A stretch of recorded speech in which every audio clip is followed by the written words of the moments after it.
Good morning, everyone. Uh, Welcome back. It's day 5, chapter 5 of Gwyneth Ever After.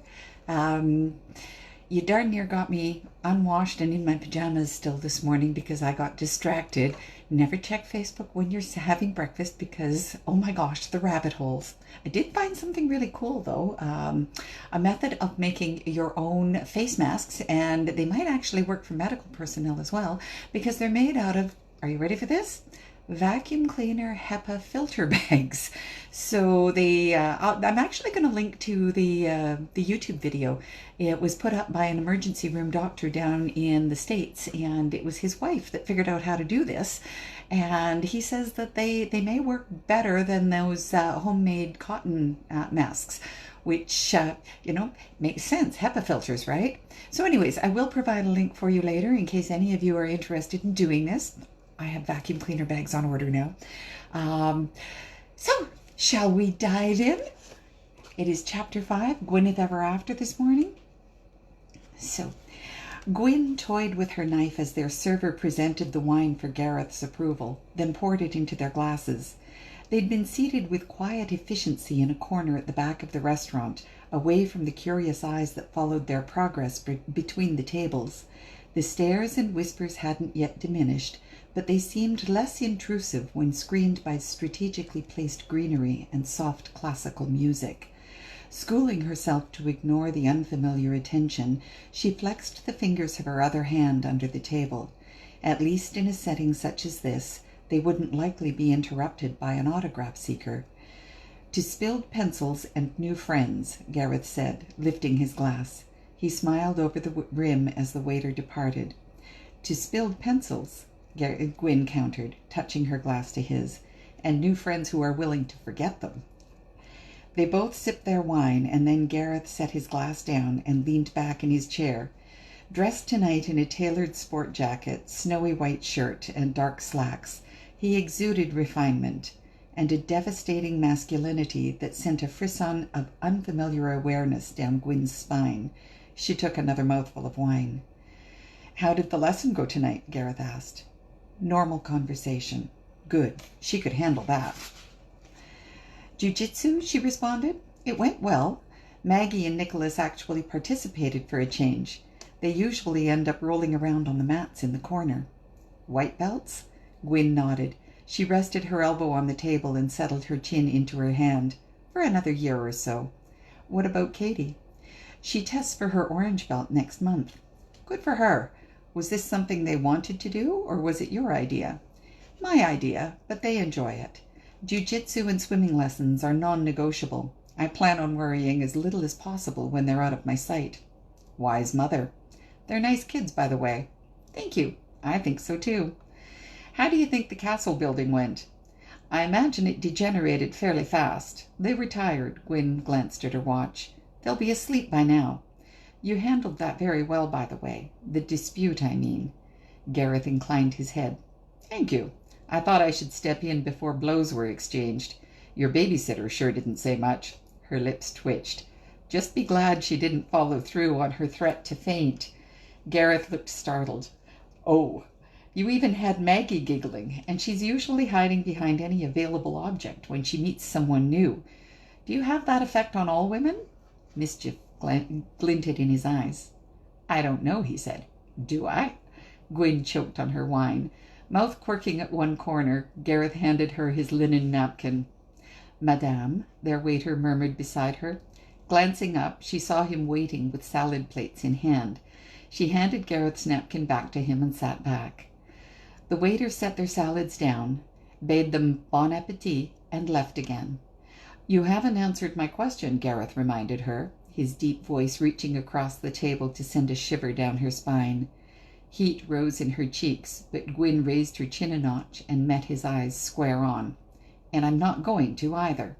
He chuckled, and then to her immense relief turned the conversation away from anything quite so personal, seeming determined to put her at ease. Over the course of appetizers and dinner, and then dessert and coffee, they discovered a mutual affinity for Bach and Enya, a passion for the outdoors, an abhorrence of politics, and a dozen other things in common. As if by some silent mutual agreement, not once did either of them volunteer or ask for information that might cause the slightest discomfort. It was the first time a man seemed more interested in getting to know her than in the details of her failed marriage, and it was an extraordinary experience. In fact, the entire evening was extraordinary. They laughed until Gwyn's ribs hurt, argued until one or the other of them rolled their eyes and gave in out of sheer exasperation, and shared silences that contained not a single awkward moment. Through it all, Gwyn felt herself sinking slowly into an ocean she knew better than to swim in. When her internal warning bells became too loud, she tried to tune them out by telling herself that it was just one evening, a single night of fantasy out of an entire lifetime of reality, and she'd more than earned it. When a part of her remained unconvinced, she simply ignored it. At last Gareth consulted his watch with an air of reluctance. "I hate to call it a night, but it's getting late, and I imagine you have to be up with your kids in the morning." Gwyn glanced at her own watch, and her eyes widened in horror at the 1:30 time showing on its face. "It can't possibly be that late," she muttered, giving her wrist a shake. "I think it is," Gareth whispered, "and I'd venture a guess that we're not welcome to linger any longer." She followed his gaze around the dining room, finding the place empty but for themselves and an employee laying out fresh linens and tableware for the next night. "I think you might be right," she said, rising from her chair. "I can't believe we've stayed so long. We'll interrupt this briefly for a visit from Winston." Come on, get over there. Bed. Get down. Sorry about that. I did warn you that there would be cameo appearances by cats. So, there we go. "I'm a little surprised myself," he admitted. "I don't remember the last time I enjoyed myself so much." "Thank you." "You bought me dinner," she reminded him, following him from the dining room to the front door and the coat check. "I should be thanking you." "Only if you enjoyed it as much as I did." The light note in Gareth's voice seemed to contradict the intensity of his eyes, and Gwyn felt her breath catch a little. A single night of fantasy or not, she'd be wise not to get too carried away. "I did," she told him. "Then you're welcome. Now let's get you home so you can catch a few hours before you get up again." He took her coat from the hanger and held it out to her. She slipped her arms in and let him settle it across her shoulders. "If I need to, I'll sneak in a nap while the kids are at school in the morning. I don't have to pick up Nicholas and Maggie until 11:30, so I have a couple of hours to myself." "You met your deadline, I take it?" "I did, at 3:30 this morning, or yesterday morning, I suppose." "2 late nights in a row? You'll be dead tomorrow." "Probably, but it was worth it." Realizing how her words might be taken, she added hastily, "So I could take a bit of a break, I mean." "Of course." Gareth held open the door for her. "Do you work from home a lot?" "All the time." She stepped past him onto the porch and waited for him to close the door and join her. "I'm self-employed. It makes things a little interesting financially now and then, but I like setting my own schedule around the kids. Katie is in school full-time, and Nicholas and Maggie go into a junior kindergarten for the morning, so I work while they're gone, and then again for a few hours after everyone goes to bed." "Not always until 3:30, I hope." Gareth offered her his arm when they reached the uneven stone path at the bottom of the stairs. Gwyn tucked her hand through the crook of his elbow with a naturalness that surprised her.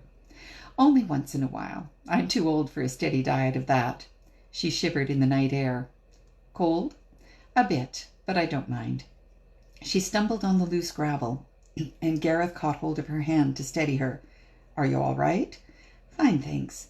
She slowed her steps as they moved toward the unlit far corner of the parking lot, and Gareth followed suit. As her eyes adjusted to the increasing dark, she glanced up at the sky and glimpsed again the stars overhead. Without the glare of street lamps to interfere, thousands more pinpricks of light studded the deep night.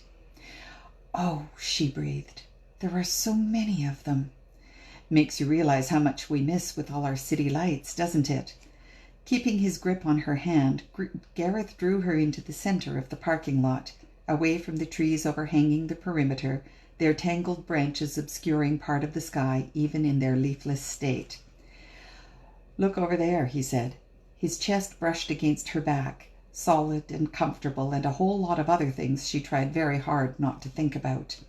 He rested one of his hands on her shoulder and lifted the other to point upwards. Fighting the sudden urge to nestle into the potent male strength behind her, Gwyn made herself focus on his words. Just to the left of the Big Dipper, and a little bit up.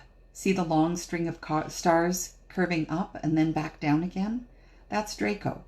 And there's Ursa Minor, the Little Bear. You can see the Little Dipper inside it, with Polaris at the end of its handle. Up and to the right of that is Cassiopeia. 20 minutes later, a thoroughly enchanted Gwyn shivered until her teeth clacked together. I hate to leave, she said, but I'm not dressed for this. Gareth released her shoulders and stepped away. Your teeth are chattering, he said. I'm sorry. Don't be. That was my first ever astronomy lesson. I loved it. Thank you. You're welcome. Of course, you realize that I'll have forgotten 90% of it by tomorrow. She paused as Gareth shrugged out of his coat. What are you doing? Oh, no, Gareth, don't. I'm fine, really. I'm not shivering, he pointed out. You need it more than I do. Stepping in front of her, he reached around to lay his coat across her shoulders, wrapping her in warmth. His warmth. A faint male scent drifted upward from the fabric, tilting her world another degree from reality. Gwyn's insides turned liquid. Gareth placed his hand under her elbow. Come on, let's get you into the car where it's warmer. Only after he'd seated her, tucked his coat over her legs, and slammed the door shut, did Gwyn remember to breathe. And that's it. That's kind of a short chapter for today, but we'll be back for chapter 6 tomorrow. In the meantime, what's everybody got planned for the day? Everything exciting and fun and adventurous in your own houses? I get to go out in the yard today. It's another beautiful, beautiful day, and we've got enough snow that's melted away that I can actually get a bit of yard work done. I'll leave all the leaves and things until the insects emerge because I don't want to damage any bumblebees. Couldn't have that. But I do need to spray my fruit trees and maybe do a little bit of pruning on the apple tree, which is way overgrown. And I'm going to take Giant Dog for a walk, of course. And then, you know, that vacuuming I mentioned the other day, I sort of didn't get around to that. Really need to do so. I'm finding that housekeeping has kind of slid with, you know, nobody's coming over and going to see my house. So me, who cares? But yeah, I need to get on top of that. So yeah, drop me a comment. Let me know what you're up to today. And I guess I'll see you back here tomorrow morning for chapter 6. I'm really enjoying hanging out with you guys in the morning. Thank you for joining me, and I'll see you tomorrow. Bye.